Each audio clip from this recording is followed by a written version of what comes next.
Hey, Georges. It's so nice to have you on the show today. How are you doing? Very good, Elisha. I'm doing very good here in the southwest of the Hmm, U.S. beautiful, beautiful. That's a good one. And no, just like I mentioned earlier, thank you so very much for being here. And you see, Georges, oftentimes I love to thank my guest for two things. And I do this so often to the point where it has become my anthem. So, firstly, Georges, I want to say thank you for investing in yourself. You see, you are on this platform right now, right here, right now, because you invested in yourself. And oftentimes, my man, I love to make reference to the amazing mango tree. You see, some months back, all right, I was on a particular road, and just by the roadside, there was this tall, unattractive mango tree. And I used the word unattractive because the mango tree's got no mangoes on it and the leaves were all dry. So I just walked past it and Mm. I went my way. But you see, judges, just recently I was on that same road. And this time around, a lot's changed about the mango tree. You see, the mango tree caught my attention pretty good from a distance. And immediately I got the urge to move so close to it, of which I did, and it wowed me. Because now the mango tree's got a lot of mangoes on it, beautiful green leaves and healthy branches. And you see, not just mangoes now, but ripe mangoes. It was a beautiful moment that day. I tell you, I was so excited staring at the beauty. I was just there. I was so happy. Yeah. Here is my point. Yeah. The fact that you dedicated your time, energy, and resources to becoming the amazing judges that you are today, that alone has made it really impossible for me to say nope to you. And getting to read about your bio, just a little bit about you, I was attracted to the fruit of all that you're doing, your philosophies, your insights, your journey, the impact your work is having. It's amazing. So I just want to say thank you so very much for doing that to yourself, for investing in yourself. And here we are today, myself and the audience. We're about to benefit from all of the beautiful things that you've been doing. Thank you so very much, my man. I truly appreciate it. Thank you. I appreciate that. Thank you so much. Beautiful. Thank you. So let's get started, judges. You see, I'm quite excited to have you on the show today for some reasons. Firstly, my interest in knowledge seeking. I believe in order for one to transition from a terrible situation to that of a beautiful one, I believe it takes the Hmm. application of knowledge. And not just knowledge now, but the application of it. And you see, judges, ever since I discovered that light in the Hebrew means knowledge and darkness means ignorance, I've been so keen to knowledge seeking because I do not want to remain in the dark. So that's going to make our conversation today very, very, very important to me and even to the listeners. The second reason why I'm excited to have the amazing judges on the show is for the sake of the listeners, because we live in an age where information is as abundant as grains of sand. We've got a lot of information flying out there. So these folks trust Hmm. me for quality, high opening, and very important information, of which I'm totally convinced, judges, that our conversation is going to be insightful and impactful. So for that reason, my man, let's get started with your introduction. Talk to us about your personal or professional journey because right now we are so curious. We want to know how Georges got here.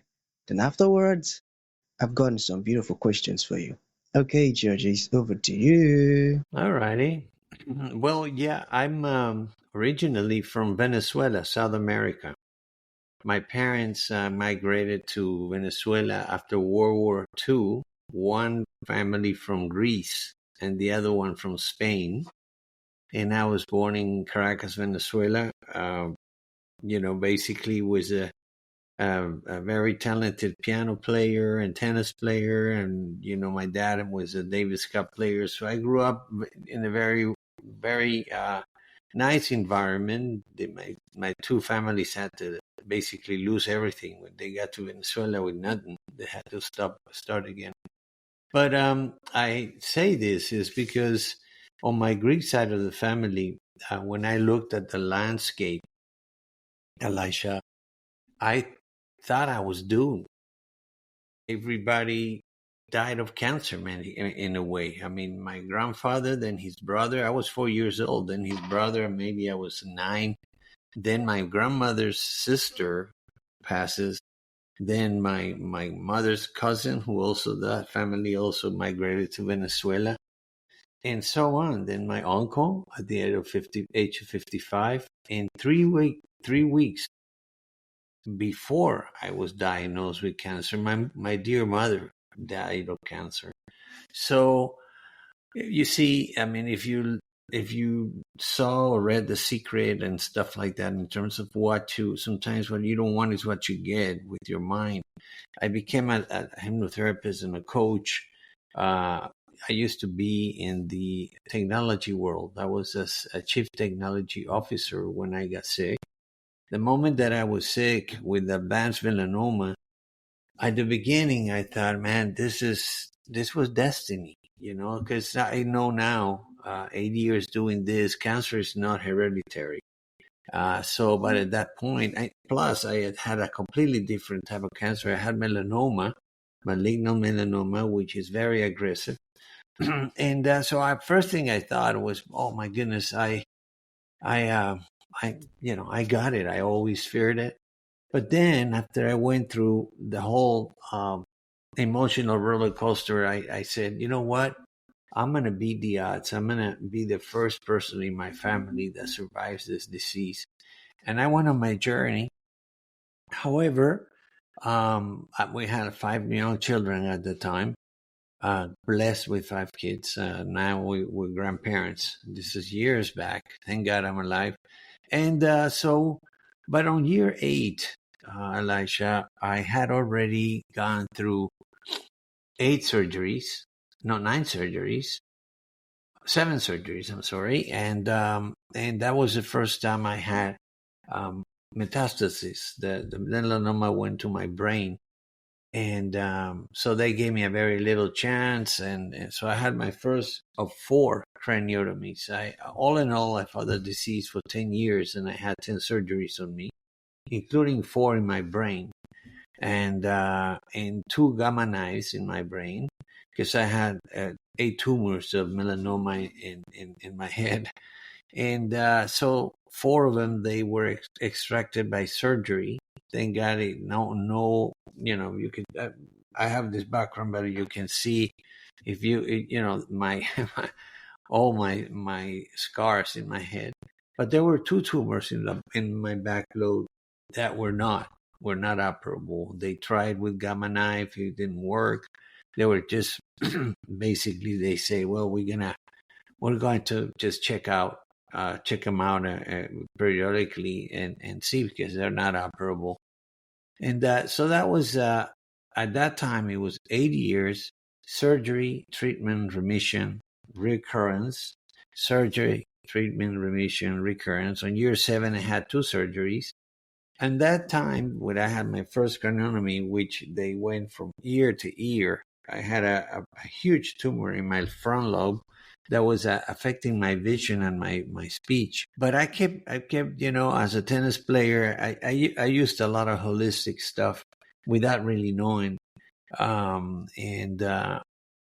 on that operation, everything went well, and they say, look, Georges, we have a new chemo. It's going to be oral, it'll be capsules, and that chemo penetrates the brain. So this is great news for you. And I'm just like everybody else. I went to an oncologist. I don't agree with that now that I look back, but I did that. But after they gave me this pills, it was supposed to be 1 a day for Monday through Friday, then take a break on the weekend, then 1 a day from Monday to Friday for 3 weeks.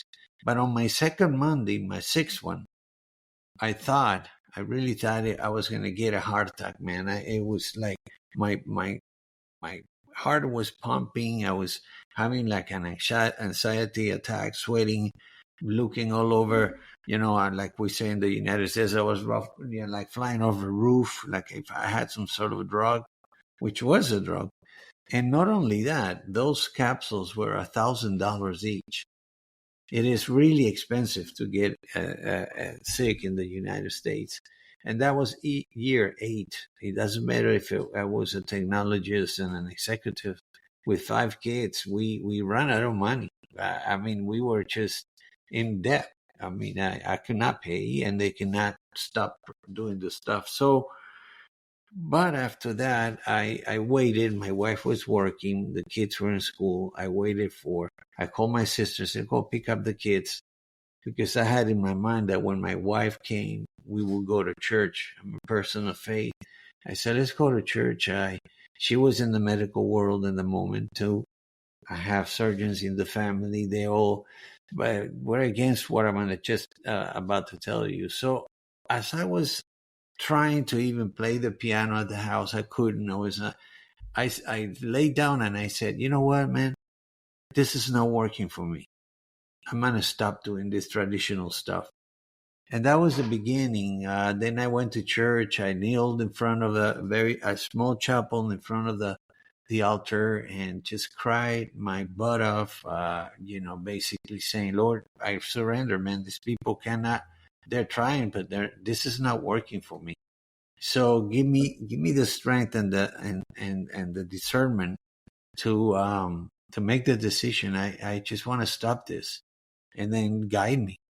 And so I told my wife in the parking lot. She said, "No way, you gotta keep going. You're gonna do it." And I said, and then she called, my relatives, my daughters, both of my daughters' grandparents are doctors, and they were way against it. No, no, George, dude, don't do it. And I said, look, I know myself. I'm trusting my intuition. I'm stopping this. And and I know I'm going to take all the action. God is going to be with me.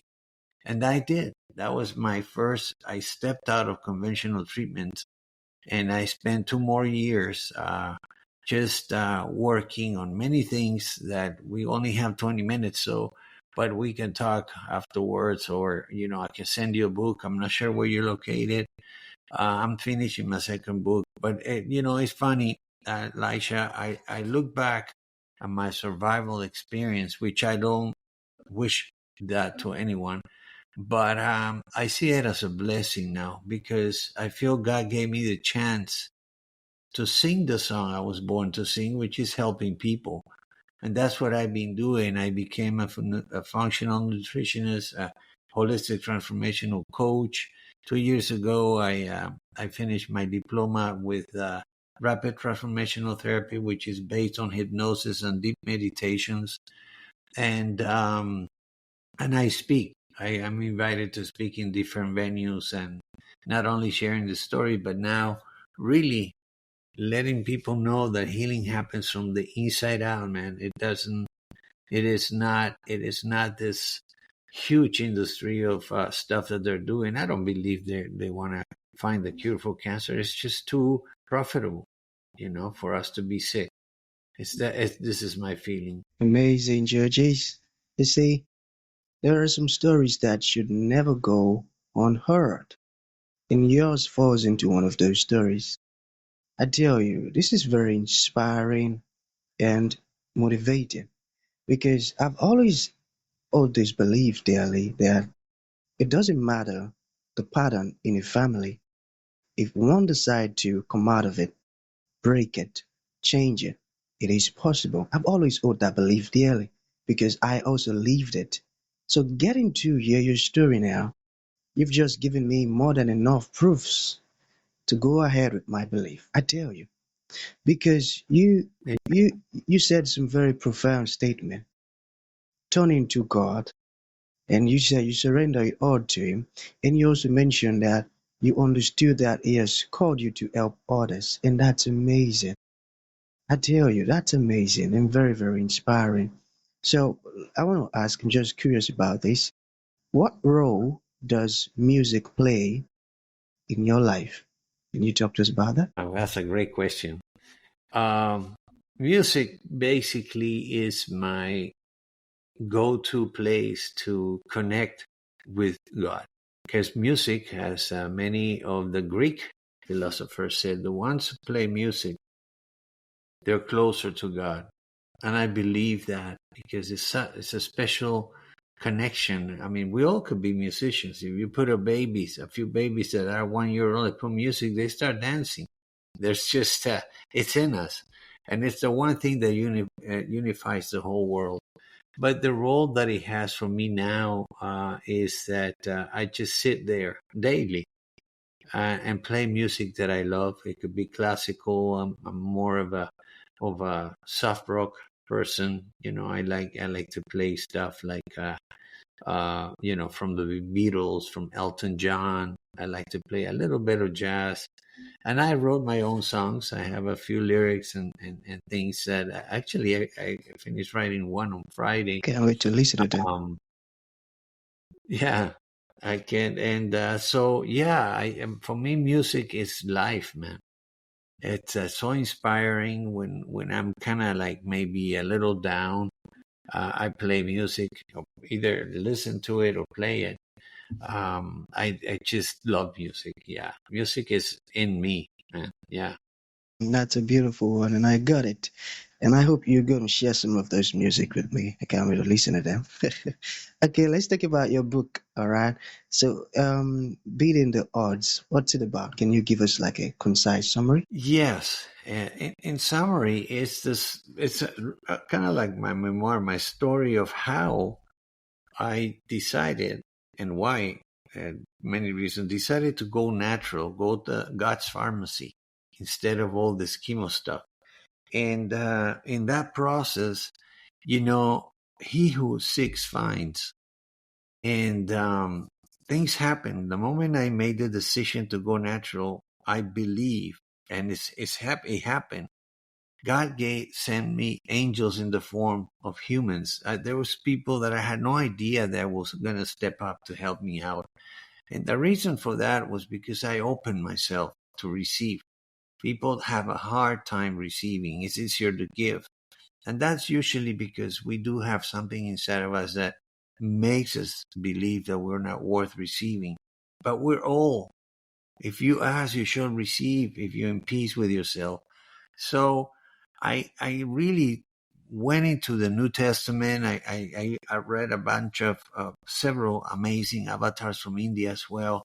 Everything was spiritual for me. I was kind of trying, in a way, living in a place of grace and open up to things that people gave me. And one person gave me this book, a former employee.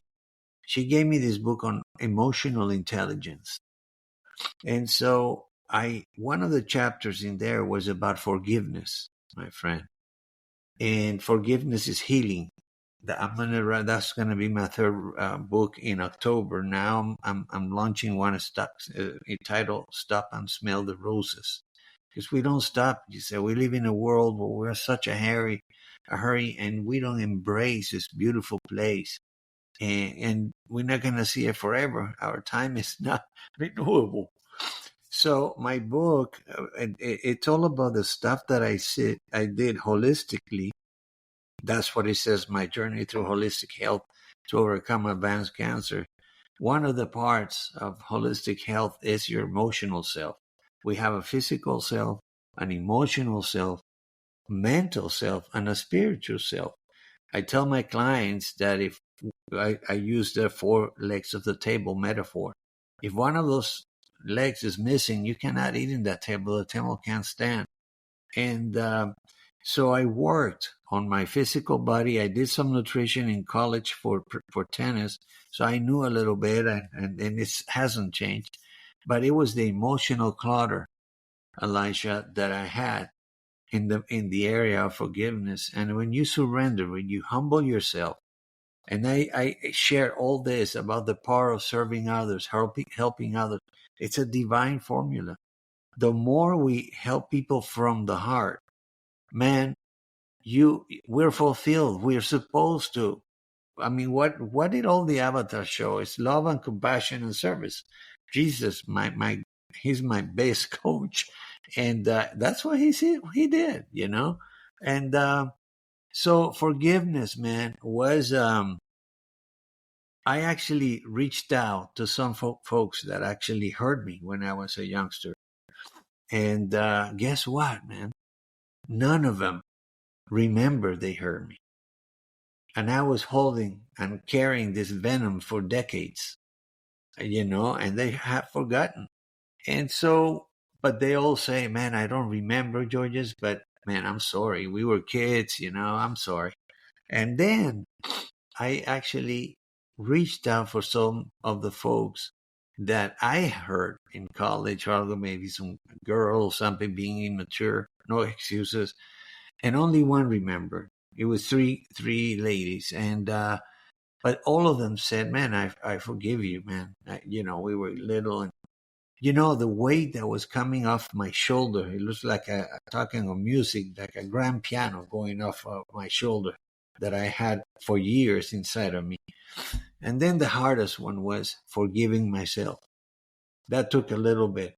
But I have to share with you and your audience, faith moves mountains, man. I mean, it is amazing what when people ask me, I cannot be quiet after this. It's like your your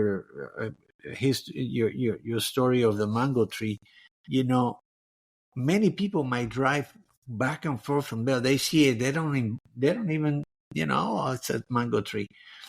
It is crazy. We spend trillions of dollars trying to find a rose or something in Mars. And here we step on it. We don't even realize there's a rose in front of us, or Tell you, they're looking for life in other planets, and here we kill ourselves. What is that, man? I don't understand. You I tell don't me. do. So yeah. So yeah, the book is all about the four legs of the table, but then there's a chapter, a few chapters where I really, in a way, explain how miracles happen. And the miracle happens when one person is giving from the heart and the other one receives from the heart. In that moment, a divine channel opens when God makes a miracle. But it has to be a state of, if you look at all of Jesus's miracles, in all of them, he said, your faith, Elisha, has healed you. Your faith, Georges, has healed you. He never said, I'm the son of God, no, he said your faith. But, he had this power. And so the receiver went in there with 100% certainty, that's what is faith, that this man, this rabbi, would heal him, and that's what happened. In many cases, he didn't wait for somebody to, that somebody just say, "Oh, there's a blind person right there by the temple," and he would go and do it. That compassion, that love, and one of the things that he says is that if we have faith as small as a mustard seed, we could tell this mountain, move from here to there, and it would move. Nothing would be impossible to you. And many people just hear that and say, yeah, that happened. I tell you this, there's a little over 8 million survivors that went natural. And if you look at them, the common denominator is faith. I met so many in conference and stuff. Is knowing that we have something bigger than us up there, that if we take action, because faith without action is dead. And many people that get sick, they just go running, by the way, to an oncologist and give all the power to them.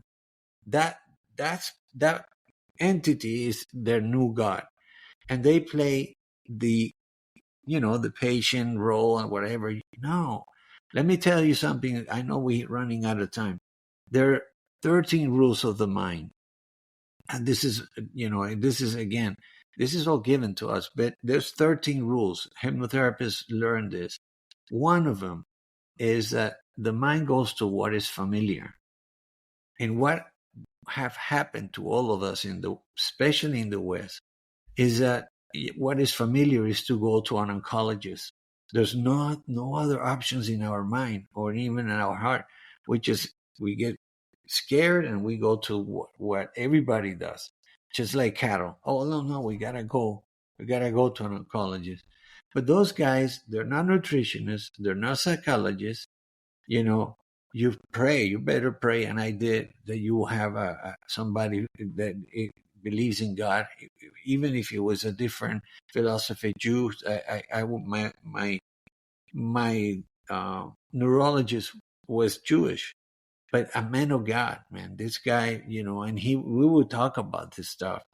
I would not surprise if he became Christian later, because he knew a lot about Christ in a way that probably his family said, man, this guy was a good man. He came with great stuff that many people didn't listen to. But so that's the book is all about that. I have one there that is called a gift. One chapter is called A Gift for Life, The Power of Forgiveness. Then giving and receiving, what we just talked. That's in there. Probably a little bit of my story. Then the power of service, and some testimonials in terms of service that happened to me that they were healing. And I know that you go out there and you forget about your situation when you realize that you are at fault. But if you cause your disease, you have the power to eliminate it. We have the subconscious mind, this power that God gave us within. And nobody taught us this, particularly in the West, that we have so much power within us and healing happens from the inside out. That's so true. Profound words and very insightful. Thank you so very much for sharing these, Georges. Now take that as Yeah. final thought. So for folks who like to reach out to you, ask questions, learn more about everything we've discussed, or make a purchase of your amazing book, how can that be possible? Yes. And they can visit my website. It's called isyourhealth.com.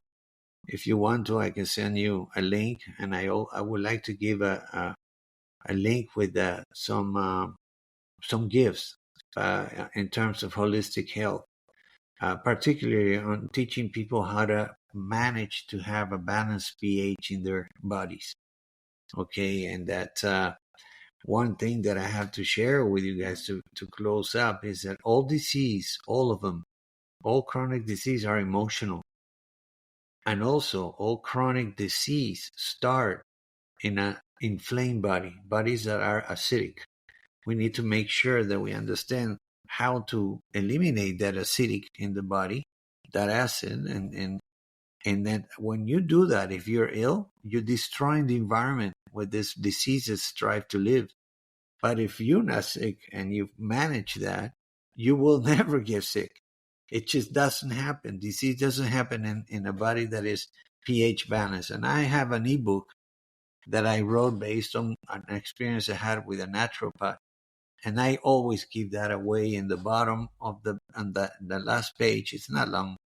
Has a table that shows you what foods are acidic and what foods are alkaline. So you can, when you go to a restaurant or a home, you don't need to go extreme. As a nutritionist, I don't believe in the keto, all the streams like vegan or no, just typical, nice nutrition, good proteins, good carbs, and good fats, and ensuring that in your plate you are not eating too much acidity and not do anything about it. And there are some tips of what to do if we don't want to live in a concentration camp. So I have something there for them, the 13 rules of the mind, and also how to sleep tips, because sleeping is so important for us.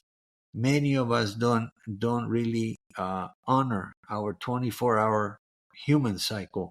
The moon is 28 days, the sun is 365. We need to be good stewards of our bodies, our minds, our spirituality, and our emotions.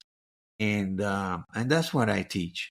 That's what I mainly, particularly, it happened this way. My program is 1 year for those who are fed up with cancer treatments they don't get anywhere. But then I have a 90-day prevention coaching program, one-on-one, for people that are, getting, just we're getting sick all over the place. And in the US, I have to say, and it's a shame, but almost half the nation has one or two chronic diseases right now, and 33% of the nation is obese. You know, yeah. Wow, that's a lot. That's a lot, and that's terrible, I tell you. So that's going to be the end of the Mm. show, judges. Thank you for coming, and thank you for sharing these beautiful stuffs with us. You've just opened my eyes to a series of things, and I'm truly grateful. Thank you so very much.